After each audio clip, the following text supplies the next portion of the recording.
Sobat Pemilih, Dinamis episode keempat kali ini dipandu oleh host kita, Bapak Wandyo Supriyatno SHMH, dengan narasumber Ketua Bawaslu Kabupaten Klaten, Bapak Arifatur Rahman SIP, dengan mengusung tema potensi pelanggaran pemilu dan pemilihan di Kabupaten Klaten. Selamat menyaksikan Dinamis, dialog interaktif di hari Kamis, persembahan Komisi Pemilihan Umum Kabupaten Klaten. Assalamualaikum warahmatullahi wabarakatuh. Waalaikumsalam warahmatullahi wabarakatuh. Jumpa lagi dengan Komisi Pemilihan Umum Kabupaten Klaten dalam acara dialog interaktif di hari Kamis. Narasumber pada pagi hari ini Bung Arifatur Rahman, Ketua Bawaslu Kabupaten Klaten. Selamat pagi, Bung. Selamat pagi, Sehat? Pak Wandyo. Alhamdulillah sehat. Oke. Pada pagi hari ini kita akan membahas tentang potensi pelanggaran pemilu dan pemilihan di Kabupaten Klaten. Tapi pada season hari ini kita khusus membahas pelanggaran pemilu sebagai pembanding pada pemilu 2004 dengan pemilu 2019 yang lalu. Yang kami tanyakan pada dialog ini, apa sebenarnya fungsi pengawasan dalam sebuah kegiatan pemilihan? Bung Ale. Oh iya. Ya. Terima kasih Pak Wandyo. Sebelumnya saya menyampaikan beberapa yang tadi yang ditanyakan sama Pak Wandyo. Ini sebuah kehormatan ini saya duduk di sampingnya Pak Wandyo yang kebetulan adalah senior saya di dunia pengawasan. Apa sebenarnya tujuan dilakukan pengawasan, begitu ya Pak? Ya. Nah, sesuai dengan Undang-Undang Nomor 7 yang sementara ini kita pakai, bahwa kami pengawas, tujuan kami melakukan pengawasan tentu adalah agar supaya tahapan pemilihan, tahapan pemilu itu berjalan sesuai dengan regulasi yang ada. Dengan catatan di sini bahwa kami pengawas tentu selain melakukan pengawasan dan penanganan pelanggaran, kami juga melakukan langkah pencegahan sebagai awal sebelum kami terjun melakukan sebuah pengawasan. Begitu kira-kira Pak Wandyo. Nah, dalam pengawasan itu yang menjadi objek pengawasan apa ini? Kalau menjadi objek pengawasan secara garis besar adalah tentu tahapan itu sendiri, entah itu pemilihan, entah itu pemilu. Jadi dari tahapan itu sendiri yang menjadi objek kita melakukan pengawasan. Dari tahapan tentu tahapan yang ditetapkan oleh KPU. Kalau kita mengacu kepada pemilu, tentu yang ditetapkan oleh KPU Republik Indonesia. Kalau pilkada tentu yang ditetapkan kalau gubernur ya provinsi, kemudian kalau bupati ya kabupaten. Nah, dari semua tahapan itu nanti bisa kita mulai misalkan dari pembentukan badan ad hoc, pemutakhiran data pemilih yang sekarang sedang kita dilakukan oleh teman-teman KPU Kabupaten Kota, pemutakhiran data pemilih berkelanjutan ya Pak Wandyo ya. Ya. Nah, itu kemudian sampai dengan pendaftaran, ya endingnya nanti sampai dengan pelantikan pejabat yang tujuan dari dilakukan pemilu atau pemilihan itu sendiri. Di situ nanti ada pada saat misalkan pada saat pendaftaran, berarti di situ ada calon peserta pemilunya, kemudian pada saat kampanye ini per orang yang melakukan kegiatan dan sebagainya. Begitu Pak Wandyo. Ya. Kalau tadi bicara tentang objek pengawasan, nah, ada selain objek itu ada subjek. Iya. Yang menjadi subjek pengawasan oleh Bawaslu saat pemilu itu siapa saja? Apakah hanya KPU atau ada pihak lain yang menjadi subjek pengawasan?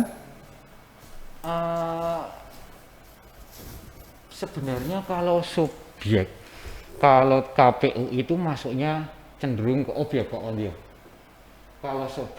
kalau menurut saya bahwa subjek itu ya tentu subjek itu adalah Bawaslu itu sendiri yang melakukan kegiatan pengawasan, dan harapan kami dari Bawaslu nanti masyarakat itu juga menjadi subjek pengawasan, bukan lagi hanya sekedar menjadi objek.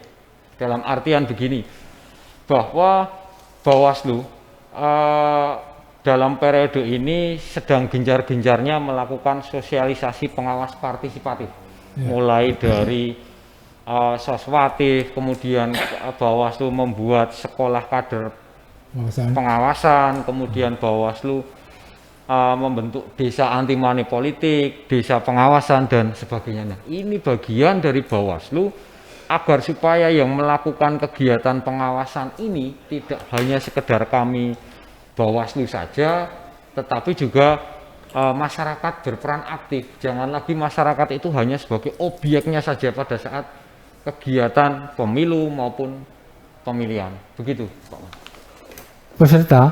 Peserta pemilu jadi subjek pengawasan juga loh. Iya. Oke.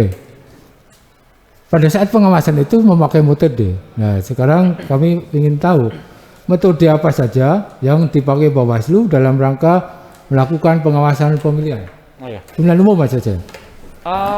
Metode yang dilakukan Bawaslu secara garis besar sebenarnya kami melakukan metode pengawasan, atau yang kita lakukan pada saat pengawasan itu langsung dan tidak langsung. Pada saat langsung, pada saat kita melakukan pengawasan langsung ini ada beberapa hal yang Bawaslu lakukan. Ya. Yang pertama tentu kami melakukan identifikasi, kemudian kami melakukan pencegahan. Setelah kami melakukan pencegahan, kami jajaran Bawaslu sampai tingkat paling bawah tentu di kegiatan tersebut. Misalkan kita sedang melakukan kegiatan pengawasan kampanye misalnya. Nah, tentu kami melakukan waskat, datang ke lokasi kegiatan kampanye, kemudian kita melakukan pengawasan. Setelah kita melakukan pengawasan, kita cermati masih ada dugaan pelanggaran atau tidak. Kalau ternyata masih ada dugaan pelanggaran, ya tentu kita bisa memberikan surat peringatan tertulis di situ. Contohnya misalkan mudah-mudahan nanti pemilu 2024 kita sudah dalam kondisi yang normal, tidak seperti pemilihan kemarin.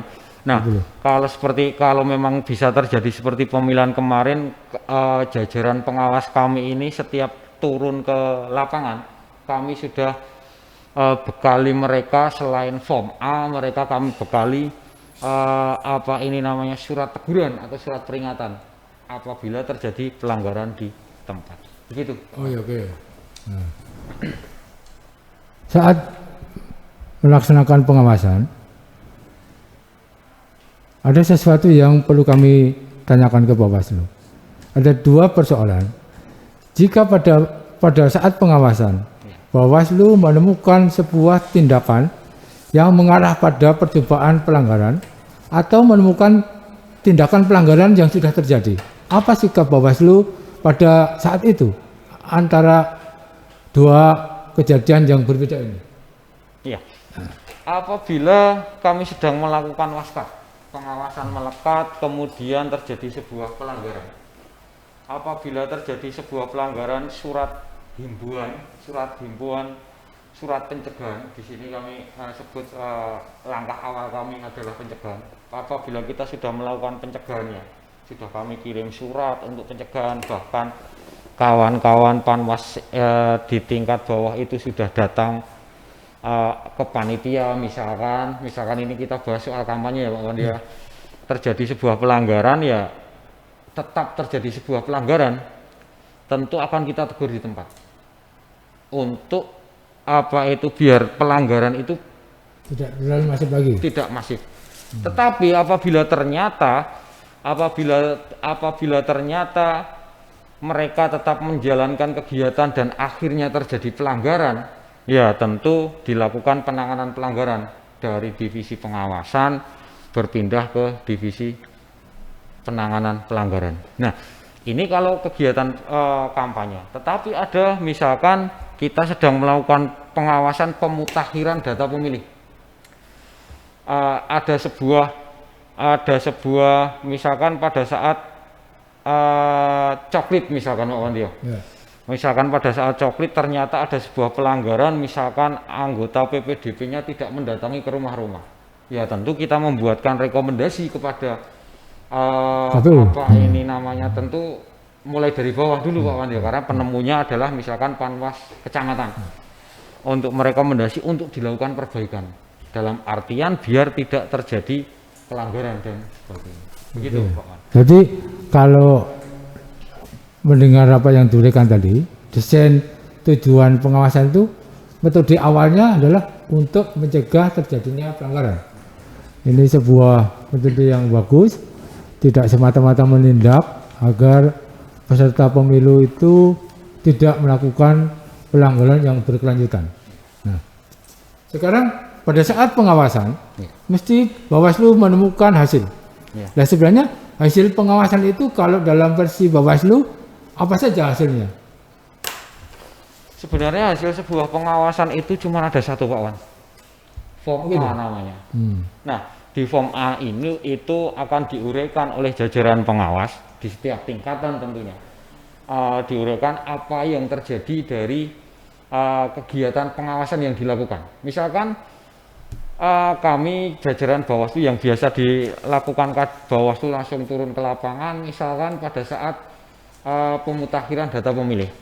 Nah, pada saat pemutakhiran data pemilih habis kami mendapatkan by name dari KPU misalkan, kemudian kami lakukan pencermatan atau bahkan kami lakukan uji petik misalkan, di situ kami menemukan sesuatu yang kita jabarkan di form A, bahwa hasil uji petik yang dilakukan oleh Bawaslu terhadap DPT hasil pemutakhiran data pemilih berkelanjutan tahap ketiga, Bawaslu menemukan ini dan sebagainya, dijelaskan dalam form A tersebut.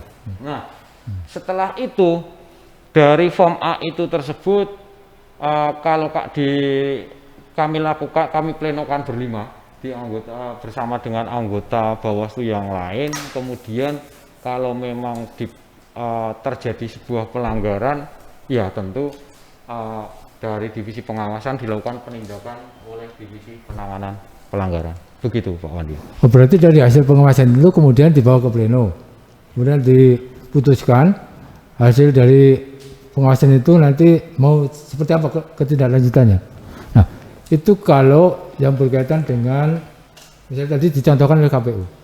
Kalau dalam pengawasan di lapangan, misalnya Bawaslu menemukan pelanggaran peserta pemilu, jika dia sudah melakukan dan Bawaslu menemukan, bisa nggak Bawaslu menindak dengan kekuasaannya untuk menghentikan agar misalnya contoh kampanye, karena kampanye itu dinilai Bawaslu melanggar, boleh nggak Bawaslu kemudian menyatakan pemilu ini dihentikan, kampanye ini dihentikan berdasarkan Undang-Undang 7 2017.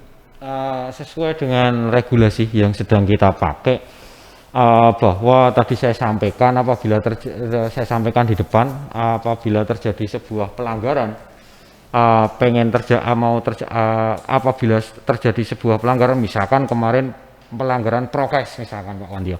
Nah, tentu kami Bawaslu tidak serta-merta bisa langsung membubarkan Pak Wandio, karena memang kami Bawaslu tidak memiliki sesuai regulasi, perintahnya adalah berkoordinasi dengan instansi terkait. Maka di beberapa kegiatan kami menggandeng kepolisian, kami menggandeng Satpol PP, tentu dalam rangka eksekusi penanganan pelanggaran di tempat kejadian. Misalkan harus dibubarkan, ya kami mengirim surat peringatan dulu ke peserta, kemudian kami sampaikan kepada kami tembuskan kepada pihak terkaitnya itu tadi, nanti yang menindak beliau-beliau. Oh, gitu. Begitu Pak Walio. Sahabat pemilih, kita lihat sebentar untuk iklan yang lewat berikut. Sahabat pemilih, jangan lupa dinamis, dialog interaktif dari Kamis, disebar dari KPU Kabupaten Klaten. YouTube KPU Klaten.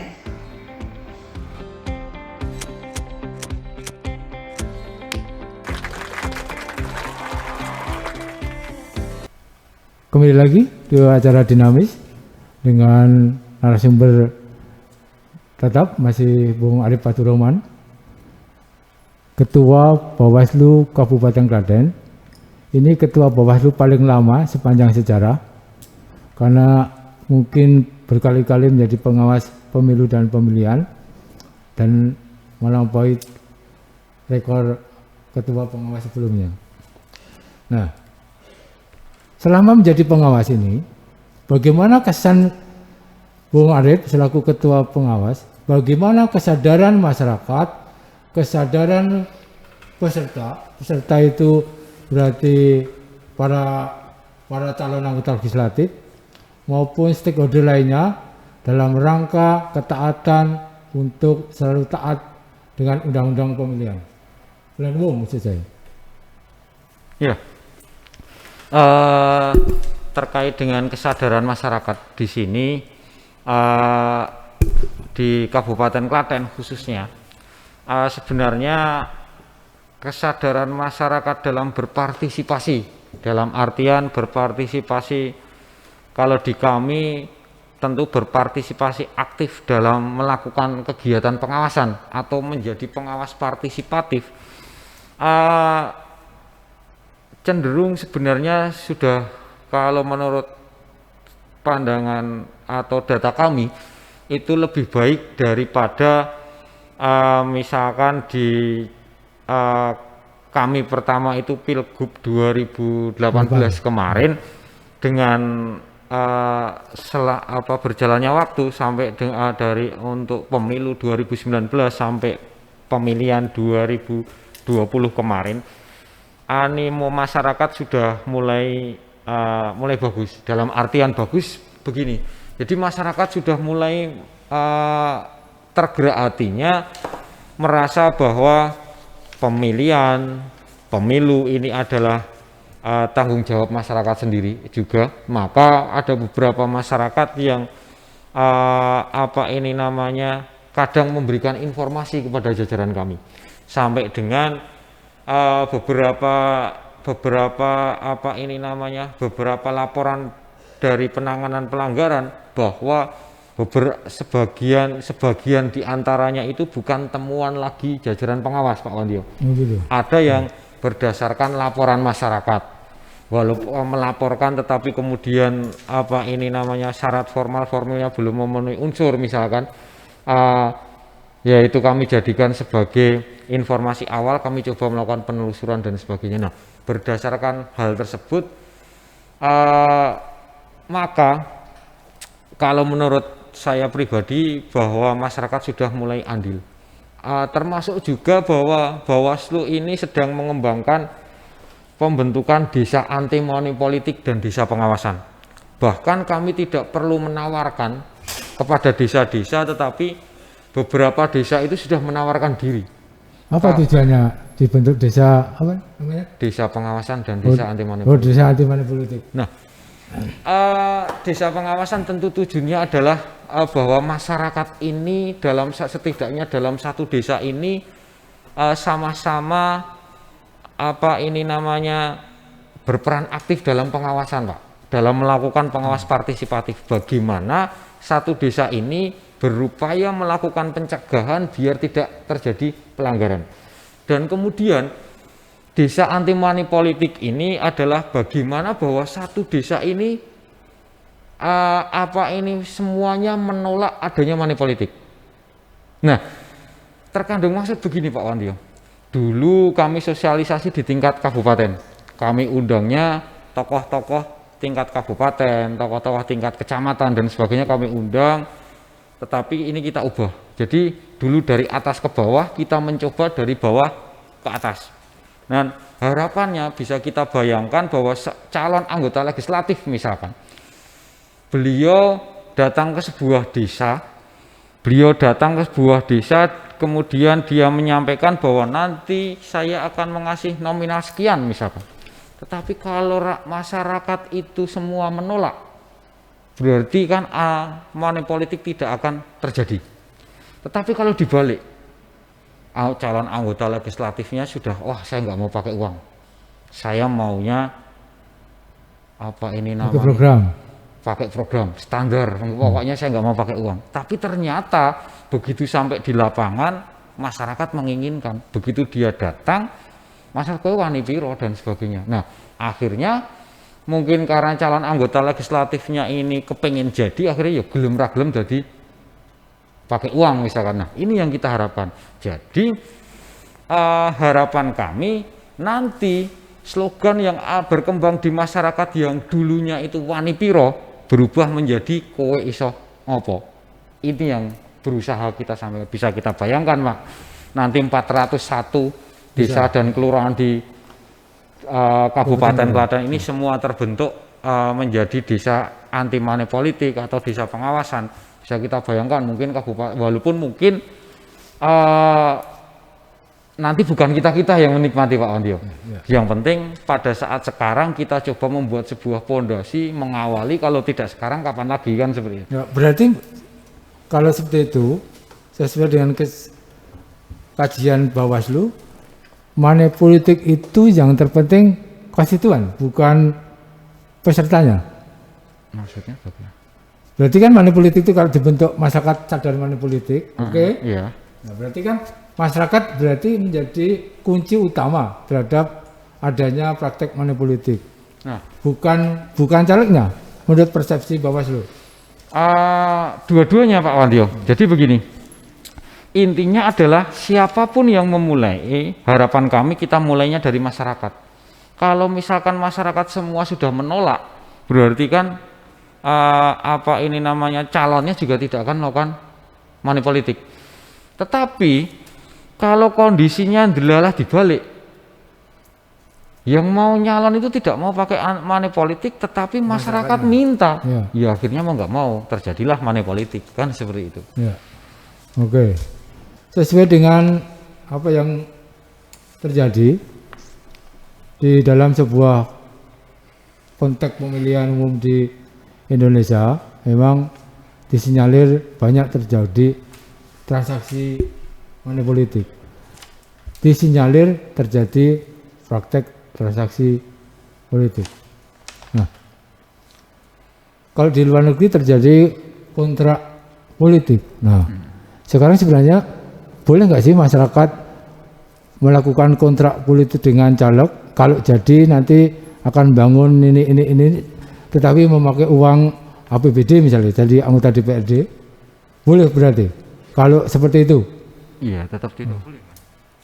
Oh, tetap tidak boleh. Oke. Ya. Karena kan yang disebut money politik ini kan baru menjanjikan saja tidak boleh kan Pak Wandio. Oke, tidak boleh. Berarti caleg melakukan kontrak politik juga tidak boleh sesuai dengan aturan yang dipegang oleh Bawaslu.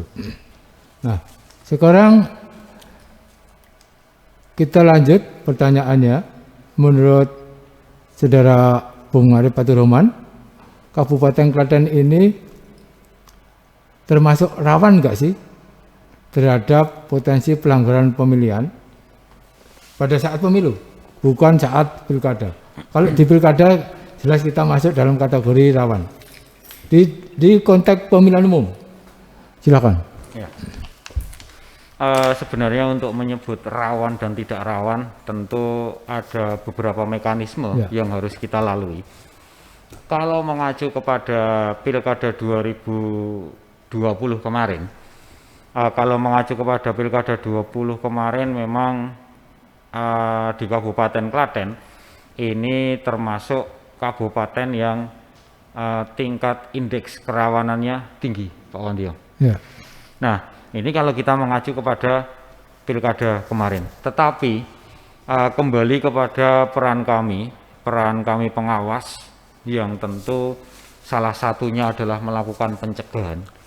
Salah satunya adalah melakukan pencegahan terjadinya pelanggaran, ya tentu pencegahan tetap akan kami giatkan. Dalam artian biar nanti di kerawanan ini setidaknya kita bisa turun level kerawanannya untuk Kabupaten Klaten. Oh gitu. Berarti kalau bersandar terhadap pelaksanaan pilkada kita rawan. Nah, saya pengen mengetahui aja, masyarakat juga pengen tahu kriteria parameter yang dijadikan ukuran sehingga Klaten masuk dalam kategori rawan pelanggaran pemilihan. 3 aja lah. Apa yang menjadi parameter Bawaslu sehingga Klaten menjadi kabupaten yang tingkat pelanggarannya masih tinggi. Tentu salah satu itu bagian dari pengumpulan data kami adalah jumlah tingkat pelanggaran. Ya. Jumlah tingkat pelanggaran di tahapan sebelumnya. Misalkan kita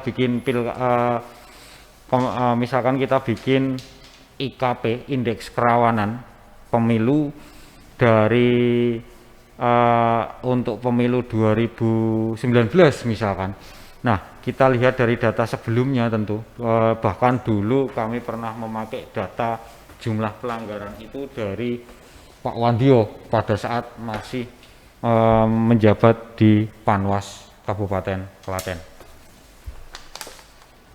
Gitu Pak. Oh ya, oke, terima kasih. Ini waktunya tinggal menit-menit terakhir. Ada masih 2 pertanyaan.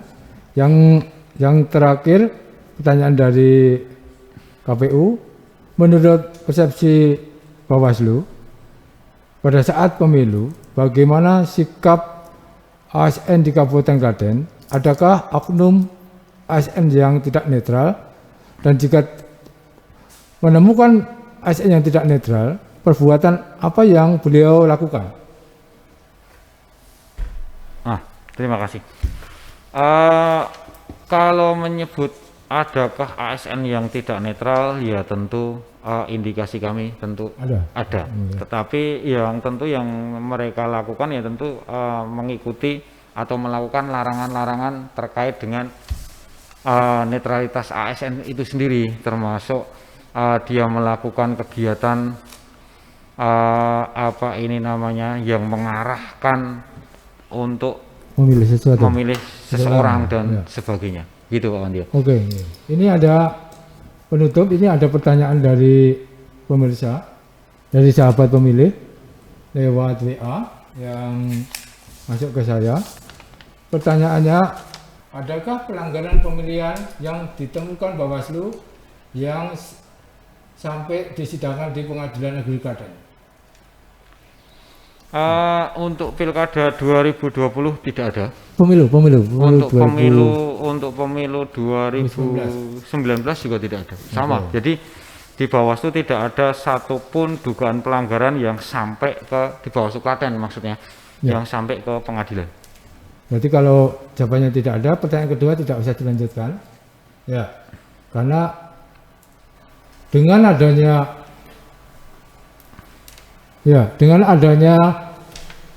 statement dari Ketua Bawaslu bahwa sampai detik terakhir tahapan pemilihan umum berakhir tidak ada pelanggaran yang sampai ke pengadilan negeri sehingga tidak pidana pemilu zero terjadi di Klaten.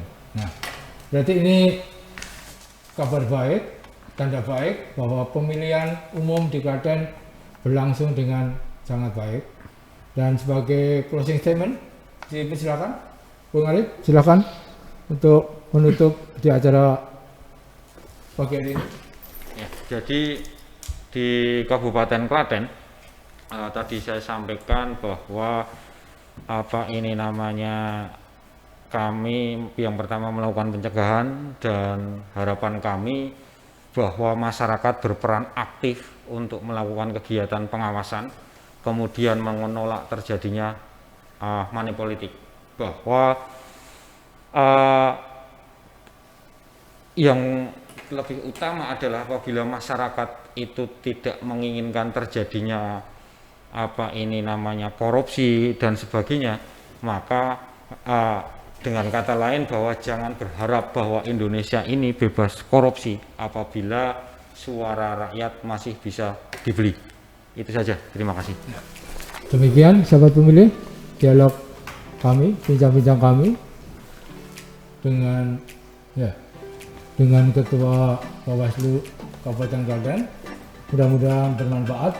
Jangan lupa like, comment, subscribe di YouTube KPU Klaten. Sekian, terima kasih. Wassalamualaikum warahmatullahi wabarakatuh. Waalaikumsalam warahmatullahi wabarakatuh. Salam demokrasi.